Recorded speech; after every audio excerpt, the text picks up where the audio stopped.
I'd love to hear like backstory on because the Promethean's your first, as far as lead and steel goes. Yes. The first product. Yep. What was the thought behind it? What was the inspiration behind it? When you started the thing?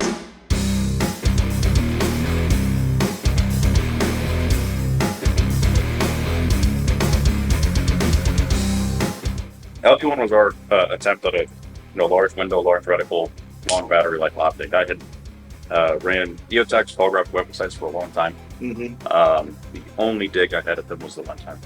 So I liked the concept of having a floating holographic reticle, but in practice I found it to be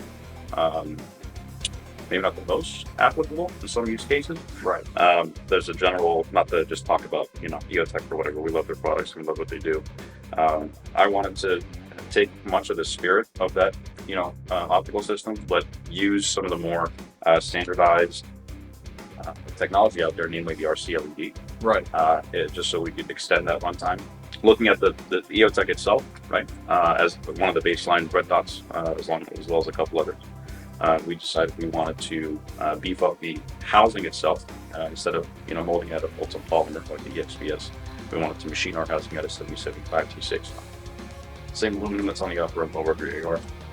That adds to durability, but adds weight. Correct. Right. So it adds weight over the polymer of something like an EOTech. We're just using one RC LED point emitter onto an objective pane that goes through a viewing window. That's it. So we cut out some of the internal components. We add some durability to the outside. And then you have the characteristic LP1 hood. That's that 6061 right. Hood that's bolted in. It's intentionally weaker, if you will, in 7075. It yields earlier in that plastic deformation zone. And so what it does is it bends before it breaks and absorbs that kinetic energy before it translates it to the bottom of the housing through those fasteners. So I remember you covering that when we were talking at the class, just to give it a little bit of a cushion. Exactly. And if you get some markings on here, say you drop it a few times, you can always replace it if you want. It's like 20, 30 bucks for a new hood. Right.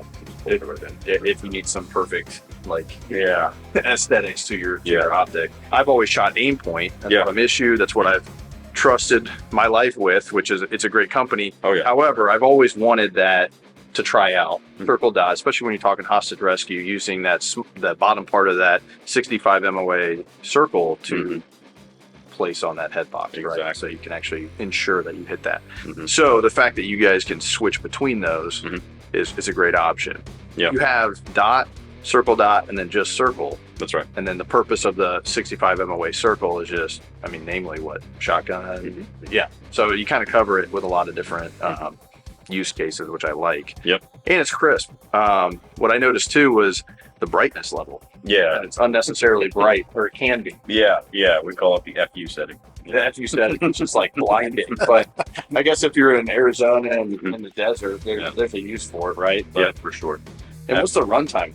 So general daylight setting, right around 30,000 hours or so on that 123A. When we first launched LP1, we didn't have any shape to weight features just because motion sensors are kind of tricky. Sure. Not in terms of like implementation, but survivability, let's say, after like a set number of impacts or whatever. We use a great supplier of motion sensors. They're stateside and they do a hell of a job. But even then, they added, redundancy factor. So we place the motion sensor on the lead of the circuit that runs only to the circle of the emitter. So basically, it'll just shut the circle off. It'll conserve about like 65% of your current draw, which is really good for about 5 minutes of non-use. And then once you pick it up, it'll kick on the ring. But it allocates the potential issue of if the motion sensor was damaged with like just the right impact. You'll always have the dot on at all times. That's always my concern with shake awake, and I love the idea of it. But then when you take into account the runtime on these is typically, especially for rifle optic, is so long that I'd rather just have it on, or I can just manually turn it off, whatever exactly whatever you want. But the shake awake is less an important feature for me. But the fact that you still have that with the 65 MOA circle, you still have that option, right? That's really it. To save on that runtime. So you nailed it, man. And that's for LP1 in general, it's like it's a large optical system. It's just as heavy as the EXPS3 or the UE, right? But I personally let's call it, not the best at shooting. I'm relatively mediocre, I feel like, especially when it comes to. He came to a class. He's a shooter. I'll say that.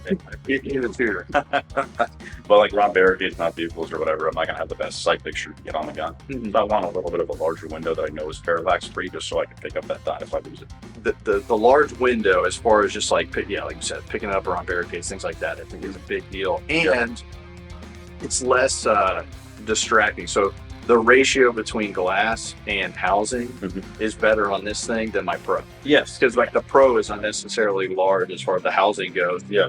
And it can be distracting, especially when you're trying to stay sharp, target focus and all those. Sure. So Yeah. this is very like reasonable as far as the housing goes, and then it comes with the mount as well. Yeah. I mean, you buy this thing and it's all together, which is cool too. Yeah. Totally allocated. So yeah, I mean, and then brightness settings all just set on the side here, and you're pretty much good to go. Yeah. Nice and easy. We subdue them, so if you drop it on your carrier or something, you're not unintentionally playing with your brightness buttons. These are currently out of stock. The big thing people want to know, when are these going to Yeah, it's been tough with our hybrid sourcing on this. As you can see, we have like a start to finish domestic operations in here. So if we wanted it very compliant, we could. But we're trying to prioritize the Pandora because most of our professionals really need quality pistol dots. Yeah, it's an issue in industry, I think. I mean, we have some really good suppliers, obviously, and competitors. Yeah. But I think the Pandora's box is really novel, location of it being pretty special. I think it ticks all the boxes for the average professional. It doesn't give you any compromises. And so we're really trying to make sure that we get that product out in the wild first on these lines.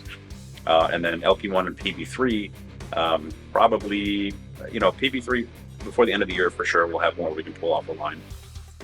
And then we'll be trying to keep them in stock indefinitely. LP1 is probably going to be early Q1.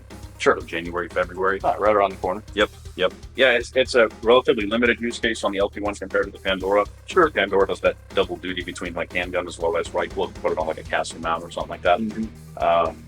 But in this case, we've had such a strong demand for LP1, especially on the LE side, which makes a lot of sense. Patrol vehicle, you want some added runtime, you want their ability for it to be banging around, whatever. We need to keep them in stock. So we'll do better at that. So join the newsletter and stay in the know on when these things are available. Yeah, right. There you go.